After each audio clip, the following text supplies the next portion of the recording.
Kurang lebih tidak, nggak begitu persen. Sama ini jelaskan karena memang penjabaran teori pidana. Untuk agenda besok Pak? Masih saksi aja cek dari sampai hari Jumat. Pak, tapi kalau yang keterangan hari ini berarti nggak ada istilah meringankan terdakwa atau apa? Ya, kan pendapat, tidak pendapat. Makasih ya Pak. Kasih ya. Saksi ahli Pak ya? Ya, Besok saksi ahli. nggak tahu saya. Besok masih saksi, katanya nggak tahu. Keterangan ahli apa aja yang penting dari ini disampaikan tentang Ya terkait unsur pasal, ada apa? Terkait ancaman kekerasan atau kekerasan ancaman kekerasan, terkait sahnya alat bukti. Cukup mas. Besok Saya, Profesor Suparji Ahmad, untuk memberikan perspektif tentang case pidana asusila seperti ini. Jadi tadi membedah soal masalah status visum secara hukum, persyaratan formil, persyaratan material, kemudian soal kesaksian tunggal daripada korban yang tidak didukung oleh nama-nama yang disebutkan korban, itu bagaimana statusnya. Soal pasal 65 perbarengan, konkursus itu ketika salah satu atau dua peristiwa itu tidak terbukti bagaimana. Jadi lebih pada penggalian ilmu hukum pidana untuk memberikan perspektif dan penguatan, termasuk juga kita tanyakan soal posisi keyakinan hakim di dalam sebuah perkara yang harus dilakukan. Apakah murni harus berangkat dari alat-alat bukti persidangan atau keyakinan hakim itu bisa datang dari luar? Artinya kan kadang-kadang peradilan opini, tekanan publik, kan itu. Tapi tadi disampaikan oleh saksi ahli bahwa keyakinan hakim itu harus tumbuh dari fakta-fakta persidangan, bukan dari tempat yang lain. Nah ini kan mudah-mudahan bisa menjadi panduan kita bersama kan. Kan ujungnya nanti kan hakim yang memutuskan. Begitu juga saya sempat coba menanyakan karena gregetan juga bagaimana sih caranya mengatasi sebuah rekayasa kasus hukum gitu loh, sehingga hukum kita ini tidak dipenuhi oleh rekayasa. Ada nggak mekanisme? Ternyata beliau kesulitan juga menggambarkan itu. Karena kalau polisinya menyimpang, udah ada polisi. Kalau dokternya menyimpang, ada dokter. Nah, saya tanya, ini kan satu rangkaian. Kalau misalnya satu rangkaian ketidaksempurnaan penyidikan dipaksakan bagaimana? Ya itu tampaknya belum ada instrumennya. Apalagi beberapa saksi yang sebenarnya memenuhi kualifikasi saksi palsu, sesuai dengan keterangan ahli tadi, itu sudah dilindungi oleh lembaga LPSK. Ini kan sudah terstruktur sistematis dan masif cara kerjanya. Jadi memang ada kekuatan yang tidak tampak yang bekerja. Dan ketika kami mencoba mengurai itu, tampaknya menghadapi tembok tebal juga. Karena saksi yang kira-kira bisa memandu ke arah sana, yang membuka kotak Pandora itu kan kemarin sudah tidak dikabulkan untuk dihadirkan gitu. Karena kalau dari situ kita tahu dengan alat bukti yang ada, sepertinya kita akan bisa buka. Tapi ini mungkin saksi ahli aja deh. Total sudah berapa saksi nggak saat ini? Pidana yang dihadirkan lagi, apa keterangan ahli pidana yang kemarin itu kurang? Ya memberikan perspektif yang berbeda kan. Tapi ternyata hampir sama juga, khususnya soal validitas. Visum itu sama-sama kalau misalnya nggak memenuhi syarat validitas, nggak memenuhi syarat formil, memang nggak bisa dipakai. Istilahnya begini, ketika alat bukti itu meragukan, maka tidak bisa dipakai untuk meyakinkan. Nah, kira-kira gitu. Kalau alat bukti itu meragukan, maka tidak bisa dipakai untuk meyakinkan. Maka alat bukti itu harus meyakinkan untuk bisa muncul sebuah keyakinan peristiwa. Keterangan apa yang meringankan terdakwa kali ini? Hampir semua perspektif yang tadi kita tanyakan akhirnya dijawab memang hampir sama dengan yang kita bayangkan. Artinya kalau orang tidak cukup bukti, kemudian peristiwa saksinya yang tidak kuat, kemudian dakwaannya yang tidak sesuai dengan fakta, itu memang terungkap semua bahwa memang tidak bisa. Maka terdakwa berhak untuk mendapatkan keadilan. Kira-kira begitu. Tadi diingatkan harapannya itu saja, bahwa terdakwa itu juga berhak mendapatkan keadilan. Dan tempatnya adalah di pengadilan. Untuk agenda besok? Agenda besok saksi lagi. Saksi ahli juga? Kita coba, mudah-mudahan bisa ya, kita coba ahli juga. Karena ini kan penting sekali. Karena urusan perspektif pidana dan perspektif soal visum. Tadi visum juga diceritakan juga. Visum itu harus sejelas-jelasnya menggambarkan peristiwa yang terdekat. Karena itu makna visum itu membantu mengkonstruksikan peristiwa pidana. Nah, tetapi kalau visumnya terlalu jauh, maka dia akan kabur, tidak bisa memperspektifkan, memperkuat peristiwa pidananya gitu. Sehingga visum seperti itu tidaklah akurat. Kalau meragukan, maka memang tidak bisa dipakai. Itu pendapat ahli tadi. Iya, pendapat ahli. Kalau dia meragukan, maka tidak bisa dipakai. Tadi kan yang meragukan ada jumlahnya 3, secara formil suratnya salah. Kemudian saya tanya juga, di dalam dakwaan disebutkan visum 2018, sementara laporan korban 2019. Jadi 1 tahun lebih visumnya sudah ada, baru orangnya melapor. Ini kan tidak rapinya skenario kan. Kemudian 2019 ada lagi visum berikutnya setelah melapor. Ini bagaimana?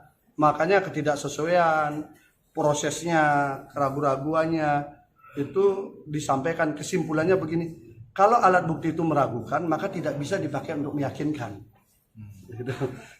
Itu prinsip dasarnya. Sehingga harus dicari alat bukti yang bisa meyakinkan, bukan yang membangun keraguan.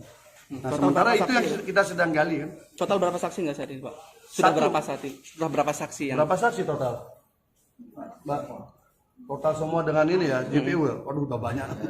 Dari ininya. Oh, dari kita, dari kita. Karena ini problemnya kan begini. Saksi yang kita hadirkan kan ada saksi yang ada di BAP, yang sebenarnya menjadi kewajiban JPU. Tapi JPU kan enggak mau menghadirkan. Kami harus cari, memang tidak semua bisa kami hadirkan. Tapi mau bagaimana lagi?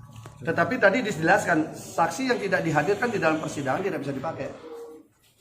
Karena semua perhitungan alat bukti adalah yang hadir di persidangan. Itu ahli mengatakan begitu. Jadi kalau itu tidak ada di persidangan, maka tidak bisa dipakai. Kan banyak tuh alat buktinya banyak, saksinya banyak, tapi tidak dihadirkan. Padahal kita ingin hadirkan aja semua biar sekalian kita bisa uji kan. Tapi kan takut, kayak saksi yang sudah dihadirkan tuh malah memperkuat terdakwa. Pak, mau tanya, kalau awalnya benarkah di BAP itu 5 korban menjadi 1? Di BAP, di dakwaan hanya 1, 5 tuh ada di Kapolda. Bukan di BAP ya? Di Kapolda, Pak Niko yang ngomong di media. Catat itu. Pak, bisa berubah jadi 1 secara hukum? Pak Niko yang ngomong di media bahwa ada 5 korban, berkasnya dibawa ke kejaksaan. Masuk pengadilan tinggal 1. Itu faktanya. Capek juga kita. Agenda selanjutnya Kamis ya? Hah? Agenda selanjutnya nanti? Ya, besok juga. Oh besok ya? Besok. Oke. Udah sampai Jumat. Ahli apa Pak? Besok ahli apa Pak? Adalah. Oke. Takutnya nanti kalau kita bilang, ngerti lah. Ya, makasih. Ya membangun perspektif bersama tentang pidana itu seperti apa. Kan perlu juga kan. Kadang kita perlu disegarkan juga oleh pakar hukum kan. Karena rutinitas kadang kita salah perspektif kan membaca. Ilmu-ilmu hukum kan berkembang. Oh, satu hal lagi tadi dikatakan soal kekerasan dan ancaman kekerasan. Kalau dalam KUHP itu ancaman kekerasan itu harus dalam bentuk ancaman menuju ke fisik. Karena itu KUHP itu dari peninggalan zaman Belanda. Beda dengan undang-undang KDRT, tidak pidana kekerasan seksual yang baru ya, di mana psikis kan masuk di dalamnya. Ini kan pasalnya pasal KUHP kan.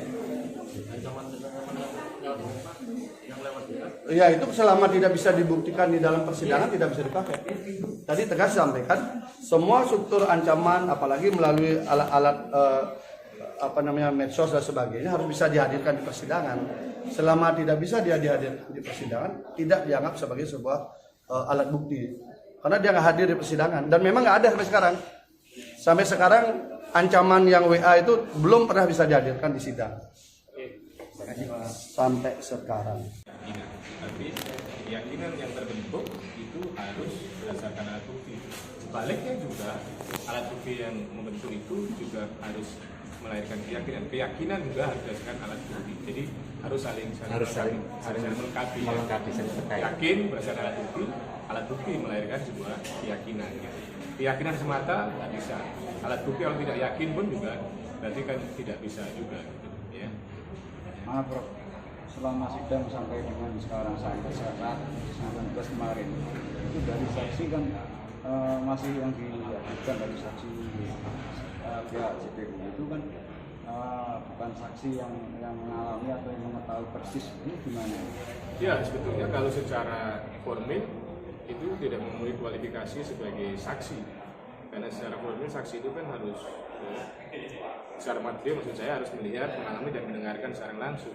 Tidak bisa katanya kan gitu. Satu itu. Dan yang kedua, juga saksi itu seandainya tidak mengetahui pun itu harus benar gitu loh, bersesuaian antara alasan saksi satu dengan saksi yang lain.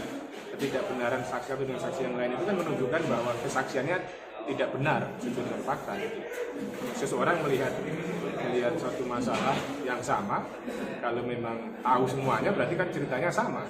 Tapi ini kan ternyata satu masalah yang sama ceritakan oleh banyak orang dan berbeda pendapat. Itu berarti kan menunjukkan kesaksiannya diragukan.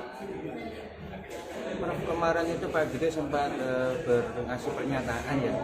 Ini baru pertama kali katanya beliau itu melihat ada seorang kuasa hukum menjadi saksi. Apakah memang diperkenankan seperti itu atau memang ada kejanggalan? Ya, tadi kan jaksa juga nanya kan apa ada larangan misalnya seorang kuasa hukum menjadi saksi. Ya, secara eksplisit tidak disebutkan seperti itu.